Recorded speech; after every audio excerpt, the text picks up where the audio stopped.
Since you were young, have you ever thought about the kind of person you want to become? A saint like Jesus or Buddha, or a villain, a notorious wrongdoer who leaves a lasting negative legacy? Regardless of which country you come from, the future person you aspire to be must value your youth. No matter what profession you choose, start envisioning the kind of artistic life you want to sculpt for yourself. For instance, you can paint a picture of the person you want to become, or be a sculptor chiseling yourself into an ideal figure. In Buddhism, there's an interesting story. When devotees visit the Grand Temple, they strike a large bronze bell before worshiping the bronze Buddha. The bell feels resentful and protests, "Hey, we are both made of bronze. Our worth is equal." Why do devotees offer incense, flowers, lamps, and fruits to you and strike me? It's unfair. Upon hearing this, the bronze Buddha understood the bell's perspective, but responded with wisdom. "Bell, don't perceive this as unfairness. You should know that when they were sculpting me, if they found any imperfections or inconsistencies, they used a heavy hammer to strike and shape me, causing me immense pain. However, I never complained because I knew I needed correction. It was through enduring countless blows that I gradually became the Buddha." It took tremendous patience and hardship to earn respect. But you, unable to tolerate even a slight strike, start buzzing loudly. My friends, if you want to succeed and achieve greatness, to become a sage or an influential figure, you must withstand the trials and tribulations. Endure years of arduous study and perseverance to achieve success in the future.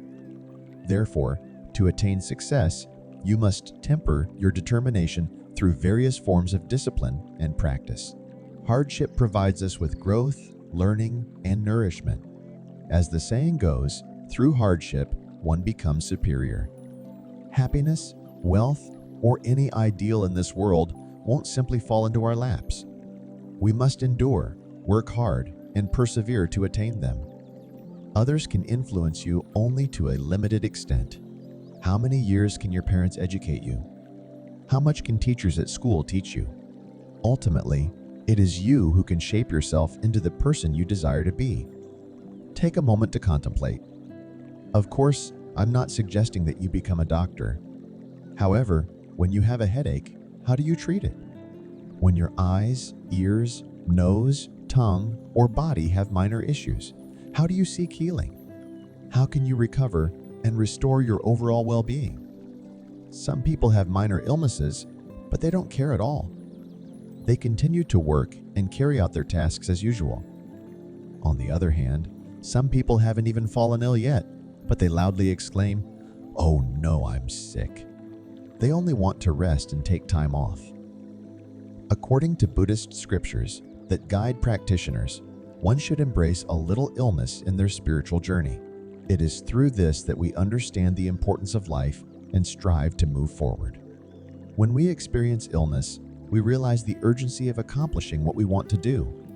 We shouldn't wait for death just because of a minor ailment. We should not view any illness as inherently bad. When illness arrives, it is our friend, here to assist and train us, allowing us to develop stronger willpower and a more determined spirit. It enables us to struggle and strive in this world, among nature, society, and human affairs. It teaches us to have determination and strive for improvement. Illness is not here to cause trouble. It is here to help us grow. I hope that if any of you experience minor ailments or discomfort in the future, you won't let them torment or defeat you. Instead, gather your spirits, befriend your illness, and even conquer it. Believe that you can transcend suffering and strengthen yourself. No one else can heal your many ailments. You must be your own physician and cure your own diseases. We can overcome physical ailments through willpower, but there are often more psychological issues to address. Each of you should examine yourselves. Don't just focus on the external world with your two eyes. Look within your hearts. What resides there? Jealousy, resentment, greed, injustice, selfishness. These psychological illnesses are the true, significant diseases we must address. Many people often ask, where is the Buddha? Where are the sages? They reside within our hearts. But if your heart is filled with greed, ignorance, hatred, and envy, would the sages and Buddha coexist with them? I believe the sages and Buddha also value purity. They seek a safe place and would not live alongside your anger and envy. If you aspire to become a psychologist, you should understand your own mental state. For example, if greed dominates your mind, learn to be generous and give to others. If hatred dominates, practice gentleness and kindness towards others. If ignorance dominates, develop wisdom and intelligence. If envy dominates, respect and embrace others, hoping they can be better than you. Dear friends, can you become your own psychologist and heal the ailments of your mind? Once your mind is free from ailments, you can find a place to thrive anywhere in the world. Everyone desires wealth, but riches don't fall from the sky. You must have the karma and conditions for wealth to manifest. Sometimes we feel impoverished, lacking in strength, and hope for someone influential to come and help us. But where can we find these benefactors? They are our parents, who love us the most, but their hearts are willing while their abilities may be limited. Can our relatives and friends, who are struggling themselves, be our benefactors and assist us?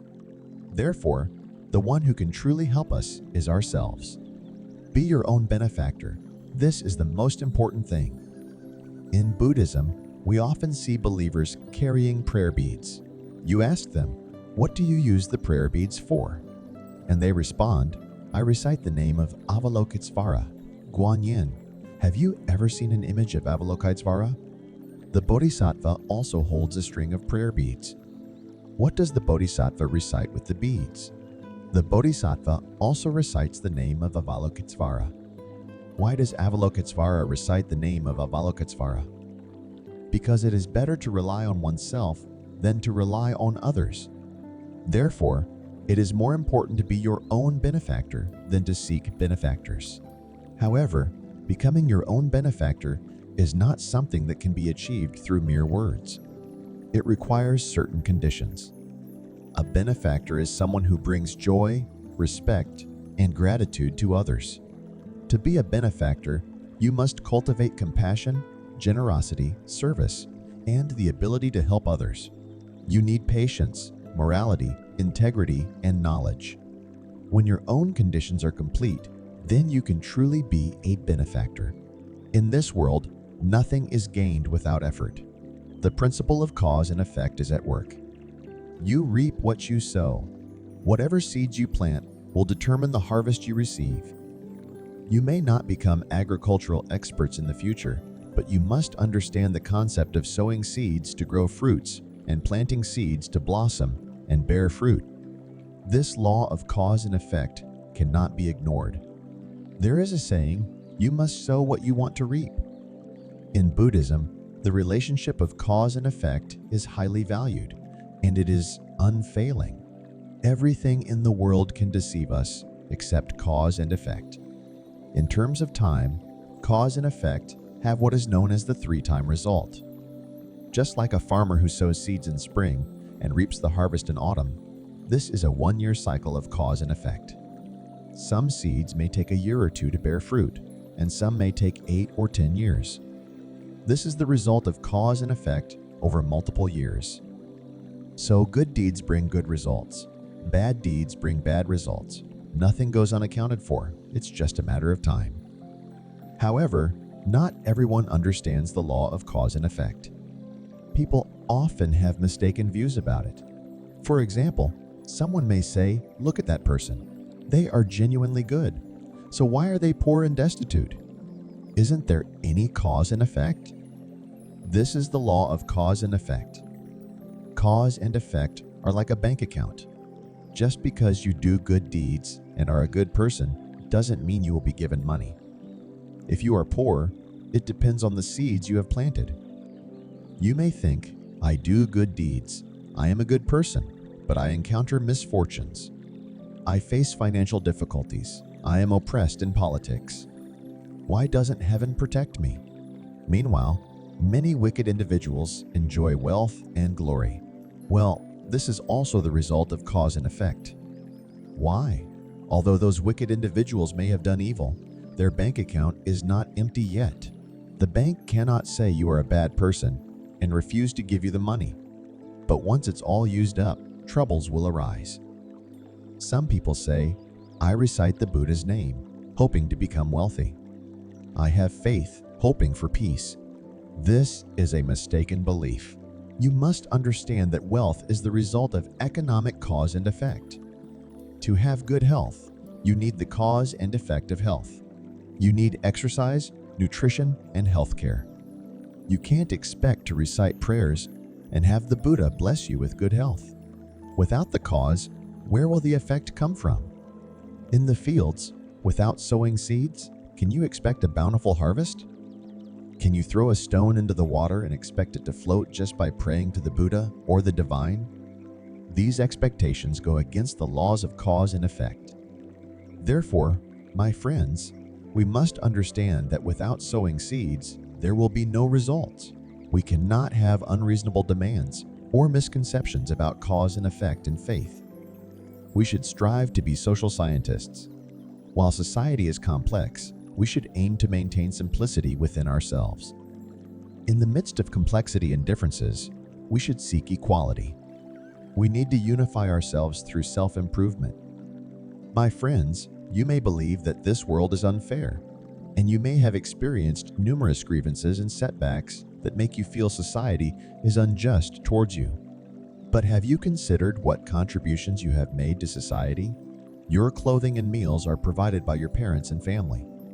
Could you dress so neatly without their support? The knowledge you acquire is the result of hard work by many teachers who have educated you. Even your daily life and leisure activities rely on interaction with friends. Without them, what kind of life would you lead? My friends, you should reflect on the fact that throughout your life, you have relied on good causes and conditions provided by your parents and society, enabling your existence. Instead of feeling discontent, we should be grateful and seek to repay those who have helped us. True wealth lies in gratitude. Without a grateful heart, constantly seeking to take from society, we are trapped in the mindset of beggars and poverty. You should ask yourself, do I possess a complete moral character? Do I serve and contribute to society and the world with compassion and generosity? Did you come into this world to fight, be angry, and be troubled? Being dissatisfied with others only brings suffering upon yourself. You must actively pursue knowledge and faith, cultivate inner peace and joy, and find happiness within yourself and in the world. Each one of us has a home. If the atmosphere within our homes is filled with quarrels and disputes, can it still be considered warm and lovely? So, what makes a home truly lovely? It requires harmony. Parents, siblings, and all family members are destined to be a part of one family. We should be kind and appreciative towards each other, following the principles of reason and law, and showing mutual respect. Some men today, when they come home after earning money for the month, rudely say to their wives and children, "If it weren't for me earning money, how could you survive?" The wife responds, "If it weren't for me cooking, doing laundry, cleaning, and managing the household, how could this even be called a home?" Especially nowadays, young children often say to their parents, "If you don't listen to me, I won't study anymore," using threats as a method. Every member of the family should create joy and fun, making everyone in this home lead a happy life.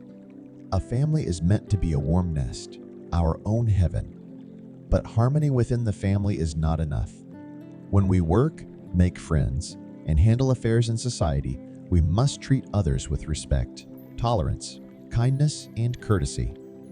Some people borrow money from others and forget to repay it, but when someone borrows money from them, they keep reminding them to return it.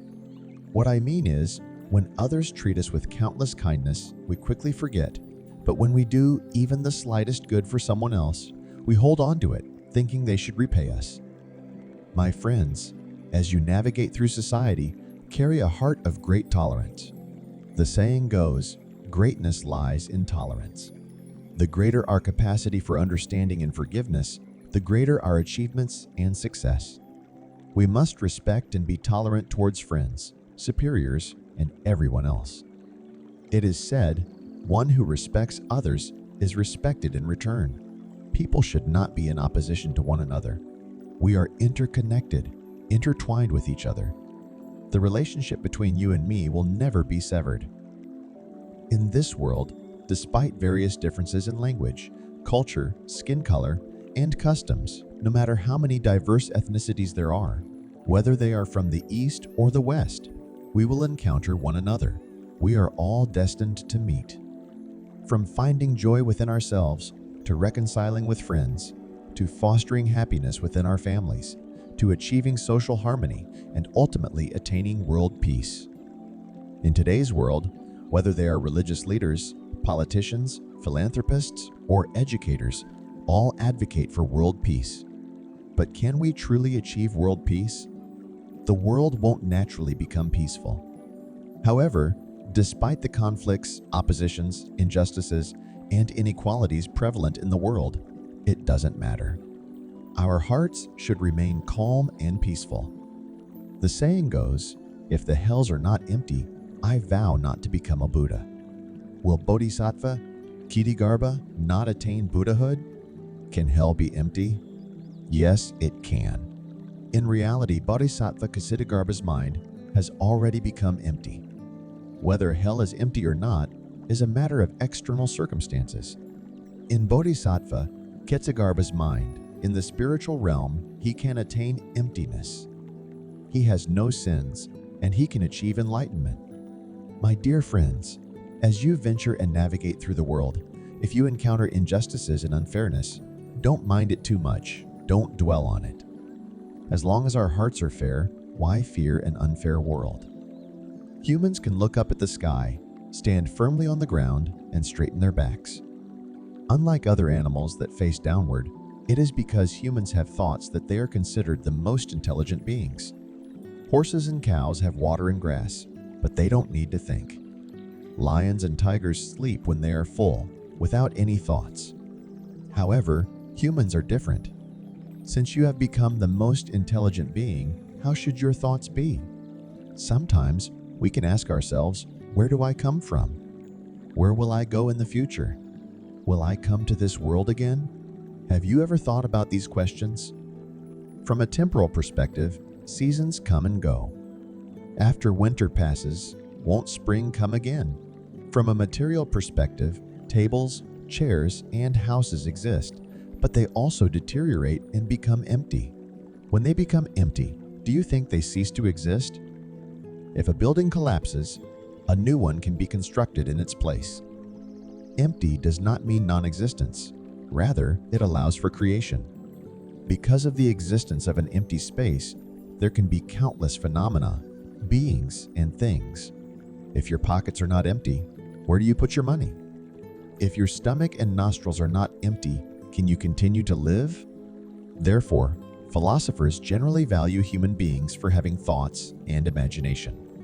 Nowadays, humans value environmental protection, ecology, and harmonious relationships. This is the progress of human thought.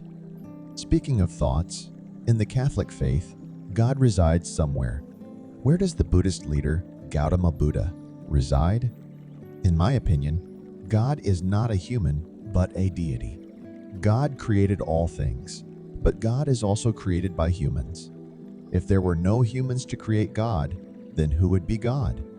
Gautama Buddha, the founder of Buddhism, is not a deity, but a human. After undergoing rigorous spiritual practice, he attained enlightenment and became a Buddha. He is not a mystical fairy who appears and disappears. He is a real practitioner who cultivates and enlightens, a wise and awakened being. Therefore, Buddha and God have different meanings. For example, when it comes to God judging humanity in the future, recent statistics show that the world's population is currently 8 billion. How will God judge these 8 billion people? I believe Gautama Buddha is an enlightened, wise being, and he said that each person does not need someone else to judge them. They judge themselves. They reap what they sow, bear the consequences of their actions, and take responsibility for their own behavior. Isn't this a simple question? I hope all friends understand a key point in Buddhism, which is about having doubts and awakening. With small doubts come small awakenings, and with big doubts come big awakenings. Without any doubts, there can be no awakening. The difference between Buddhism and other religions lies in the fact that it doesn't just ask you to believe. It emphasizes the importance of having doubts, as doubts can help you solve problems. What is truth? In this world, every religion claims that its doctrine is the truth. Even some folk beliefs assert that their own views are right. They all claim to possess the truth. So who really has the truth? In fact, truth has its own conditions. It is not simply declared as truth by someone. The conditions of truth are: it must be equal, universal, necessary, and certain. Furthermore, the concepts of cause and effect, karma, and retribution are all truths. If you don't form positive connections with others, if you lack manners and responsibility, if you are not diligent, how can you expect to have good karma? It is impossible for people to respect you if you go against the principles of cause and effect. If you want to align with the principles of cause and effect, you must make efforts. The more you invest, the greater the rewards in the future.